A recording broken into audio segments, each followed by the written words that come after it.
안녕하십니까, 박철 교수입니다. 인류 최고의 걸작 돈키호테를 이해하기 위해서는 작가 미겔 데 세르반테스의 생애를 반드시 살펴봐야 합니다. 왜냐하면 7.8기의 정신으로 수없이 패배하여도 다시 일어서는 돈키호테의 모습이야말로 꿈과 희망을 잃지 않았던 세르반테스 자신의 자화상이었기 때문입니다. 그럼 세르반테스의 불굴의 삶과 생애를 살펴볼까요?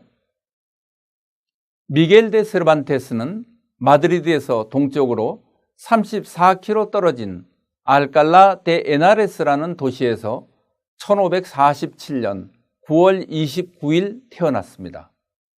세르반테스의 아버지 로드리고 데 세르반테스는 외과 의사였는데 1542년 레오노르 데 코르티나스라는 여인과 결혼하여 7명의 자식을 두었는데 세르반테스는 그중 넷째 아들로 태어났습니다.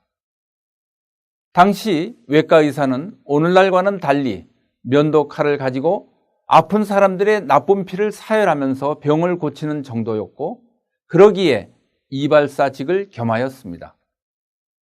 외과 의사이자 이발사인 아버지를 따라서 스페인 전국을 떠돌아다니는 가난한 생활을 하였으므로 세르반테스는 정구 교육을 받지 못하였던 것입니다.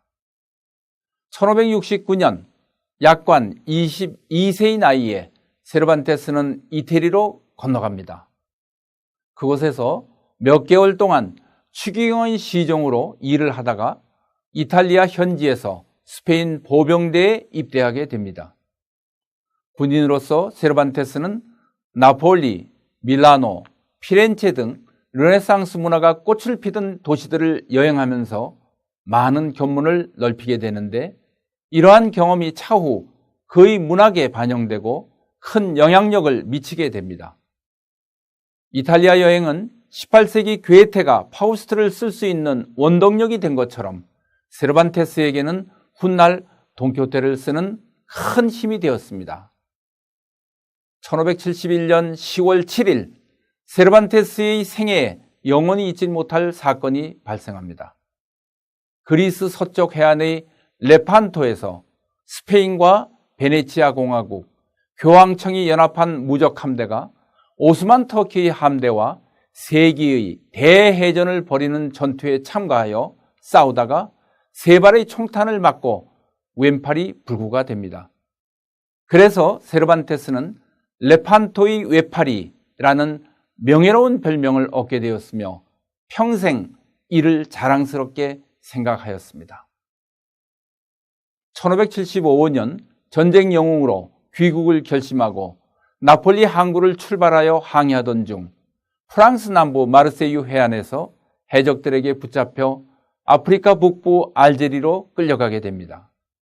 무려 5년 동안 포로 생활을 하면서 4번이나 탈출을 시도하지만 실패하고 맙니다.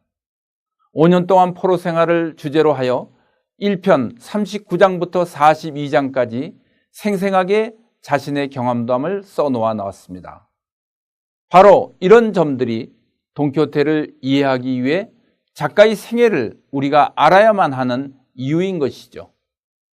마침내 1580년 3.2일체 수도의 신부들이 해적들에게 몸값을 치르고서 세르반테스는 고국으로 돌아오게 됩니다.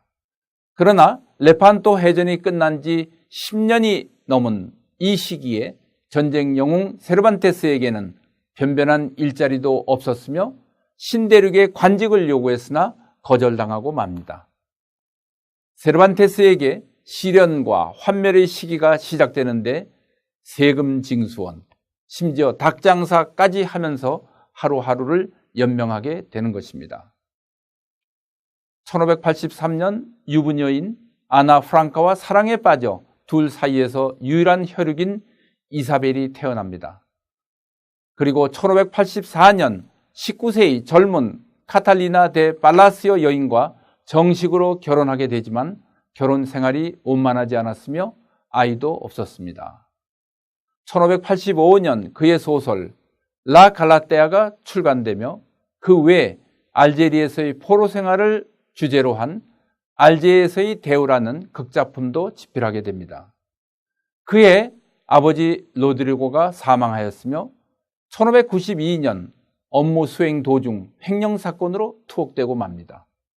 이후 서너 차례 투옥되지만 7.8기의 정신으로 세르반테스는 자신의 문학적 꿈과 희망을 포기하지 않았습니다. 어려운 환경에서도 세르반테스는 1604년 스페인 남부 세비야에서 생활하면서 돈키호테 1편을 탈고합니다.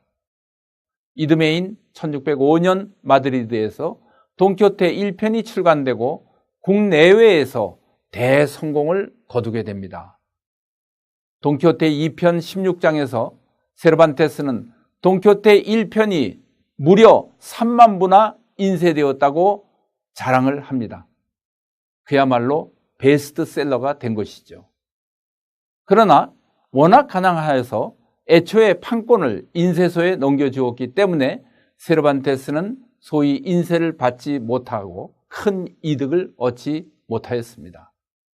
1614년 가짜 돈키호테 속편이 스페인에서 출간되어 나올 정도로 인기가 매우 높았습니다. 작가는 74장으로 구성된 진짜 돈키호테 2편을 1615년에 출간하게 됩니다. 그리고 세르반테스는 이듬해 1616년 4월 2일 당뇨병으로 쓰러져 4월 23일 운명하게 됩니다. 흥미롭게도 영국의 대문호 섹스피어도 같은 해, 같은 날 함께 타계하였습니다. 돈키호테 2편 마지막 74장에서 세르반테스는 이렇게 말하고 있습니다. 돈키호테는 오직 나를 위해 태어났고 나는 그를 위해 태어났다. 그는 행동할 줄 알았으며 나는 그것을 이야기로 쓸 줄 알았다. 오직 우리 두 사람만이 하나가 될 수 있다. 글은 흰머리가 아니라 지혜로 쓰는 것이며 그 지혜는 세월이 지남에 따라서 더욱 훌륭해진다는 사실을 알아야 한다라고 세르반테스는 말했습니다. 돈키호테 2편을 마무리하기까지 온갖 시련에도 굴하지 않는 불굴의 정신이 그의 소설 돈키호테 작품 1, 2편에 스며들어 있습니다.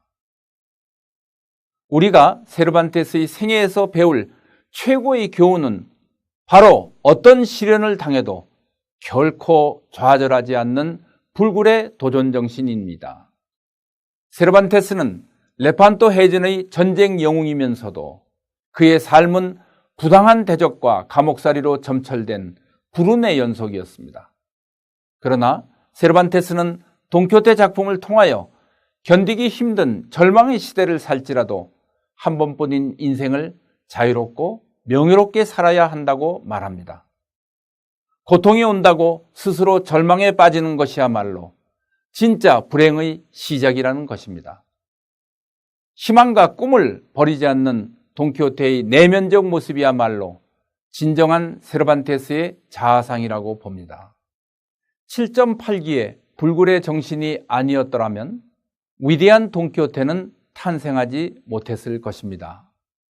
이런 점에서 우리는 돈키호테를 올바르게 이해하기 위해서 반드시 작가 세르반테스의 불굴의 삶과 생애를 이해할 필요가 있는 것입니다. 감사합니다.